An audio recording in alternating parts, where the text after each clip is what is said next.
This is the second generation Sony Vaio P from 2010. Its design is incredibly iconic, but it was also known for being absurdly expensive and painfully slow, thanks largely to the Intel Atom processor inside.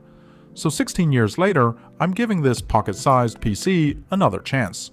Let's try some real productivity work, connected to the modern internet, play a few games, and find out how useful this tiny computer can actually be today. Let's start with the design, because that's easily the most interesting thing about the Vaio P. It's incredibly small. You can comfortably hold it with one hand, weighing only around 1.4 pounds, and despite being a full Windows laptop, it can actually fit inside a pretty normal pocket. And because of this unusually wide shape, Sony still managed to fit a reasonably spacious keyboard onto it. Connectivity isn't bad either. There are two USB ports, an SD card slot, a separate memory stick slot, and this little expansion port on the side. With Sony's special dongle, that gives you Ethernet and VGA as well. Inside this particular Vaio P is an Intel Atom Z530 running at 1.6 GHz, with 2 GB of RAM and 64 GB of storage. Unfortunately, this one has a pretty serious problem. Half of the display is dead, so I won't actually be using this one for today's tests. Instead, I'm switching over to another unit in my collection, which is a little more interesting. It's from Sony's signature collection and has this very unusual crocodile-style finish. It's obviously not real crocodile leather, the texture is molded into the plastic. But combined with the glossy finish, it actually feels surprisingly nice in your hands. And more importantly for today's test, this one has slightly better specs, like the 2 GHz Atom Z550 and 120 GB of SSD storage. These things weren't cheap either. The second generation Vaio P started at around $800 in 2010, and configurations like this one with the upgraded CPU and signature collection finish could easily reach $1,400. That was almost twice the price of the original iPad from the same year. So you had a very expensive little computer with some pretty lackluster performance. This ended up being the final generation of the Vaio P, and Sony never made another one in this form factor. Enough said about its history, and let's jump into some real-world testings. Before I can start doing anything though, I need a decent operating system. Windows Vista and 7 are the obvious choices, because that's what these machines originally came with, but neither one is particularly fast on this Atom processor. I could go all the way back to Windows XP, but driver support on this second generation model gets pretty sketchy. So I'm trying something a little different, Windows 8.1. Now, I know Windows 8 obviously had a really bad reputation. The Metro interface, the full-screen start menu, all the touch-focused stuff. People had plenty of reasons to dislike it.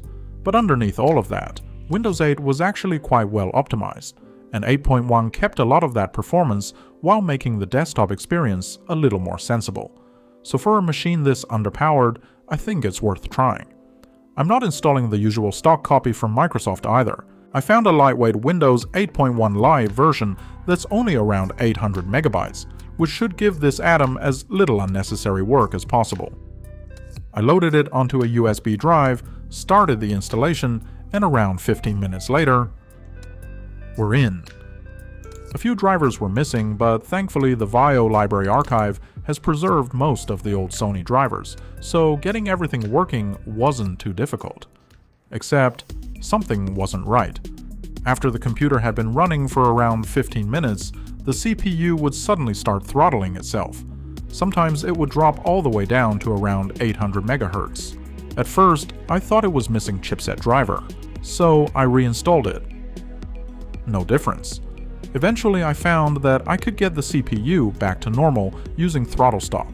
I disabled BD ProShot and C states, which immediately restored the clock speed back to where it was supposed to. It does make the machine run a little warmer, but at least now we're testing the Vaio P with its full potential. Let's see what it can do. First up, productivity, and I'm starting with Office 2010. This feels like a pretty sensible version for this machine.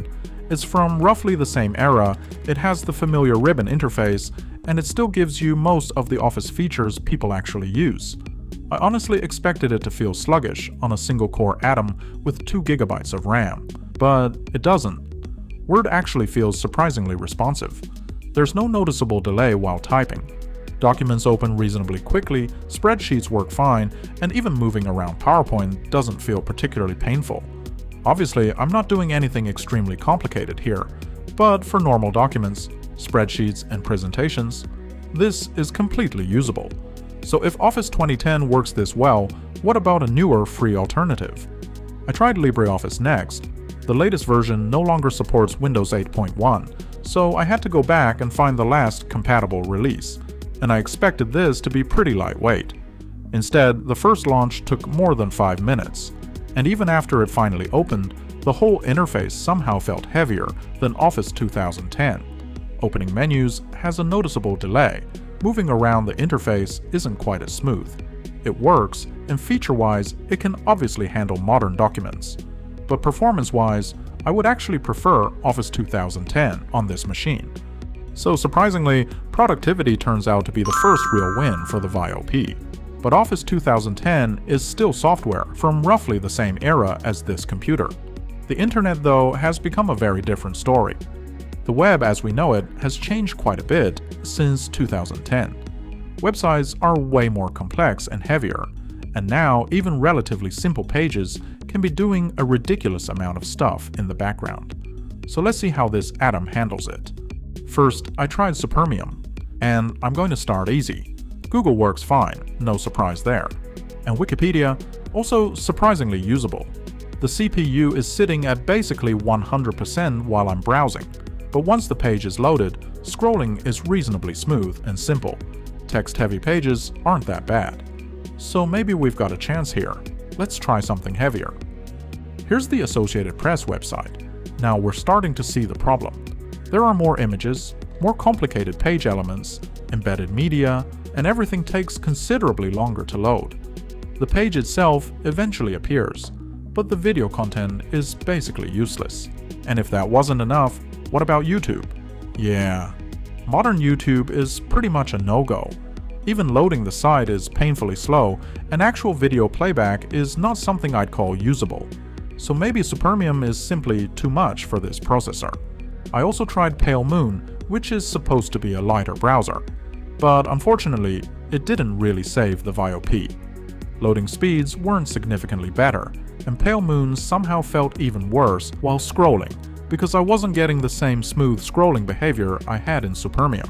So using the Vaio P for today's web browsing, I'd split the result into two categories. For simple sites like Wikipedia and text-based news media, you can absolutely use them if you're patient. But for video streaming or web apps, forget it. And this basically rules out the Vaio P as a normal modern internet computer.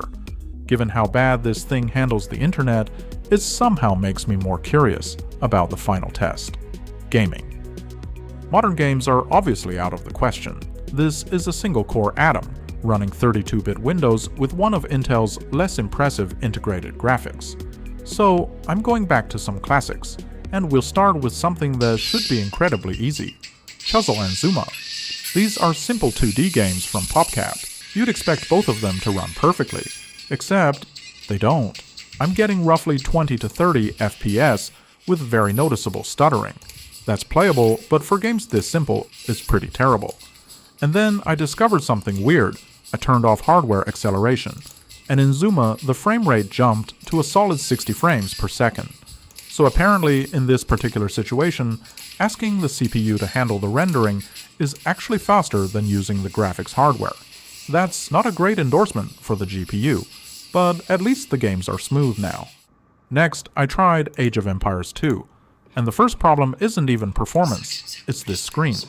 The Vaio P has this absurdly wide display, so an old 4:3 game like this will get stretched across the entire thing. Everyone suddenly looks a little wider than they probably should, which isn't particularly comfortable to look at for long periods, but the performance is actually very good. The gameplay is smooth, and this is completely playable, so 2D gaming isn't hopeless. Let's try some 3D. Quake III Arena from 1999. At the native resolution, that's asking a bit much, but after dropping it down to 800 by 600, I'm getting roughly 30 to 50 FPS. And honestly, that's playable. Not amazing, but definitely something acceptable.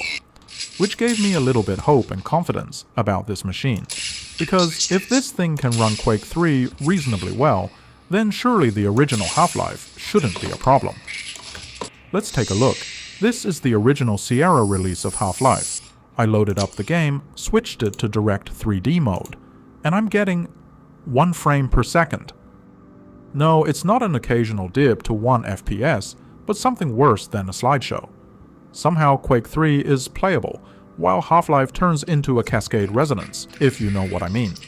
The graphics hardware seems to be the major culprit here, especially when a game relies on a rendering path that this thing really doesn't like. I was originally planning to test Half-Life 2 on it, but the Half-Life 1 disaster changed my mind. Let's see if it can redeem itself with the Vice City. At the lowest resolution, the game could launch with 20 to 30 frames per second alright, but the gameplay was infested with stutterings all around. In many occasions, it almost felt like the game would crash or freeze, which makes it literally unplayable in any meaningful way.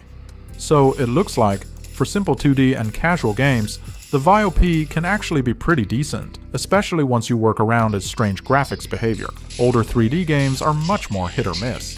Sometimes you get Quake III, and sometimes you get this. So after all of that, where does the Vaio P actually fit in 2026? Productivity is surprisingly usable, gaming is hit or miss, and modern web browsing is where everything really falls apart.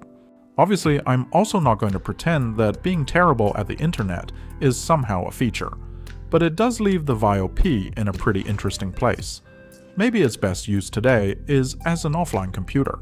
There's literally a physical wireless switch, which helps you cut off, and you're left with a capable version of Office.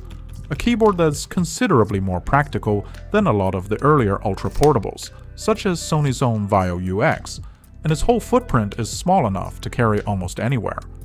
So the question is, would I recommend spending $300 on it as a practical computer today?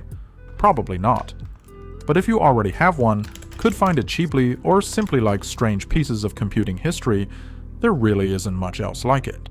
And 16 years later, this ridiculous little pocket laptop still manages to be somewhat useful. Just please don't try YouTube on it. Okay, that's it for this one. Thanks for watching, and I'll see you in the next.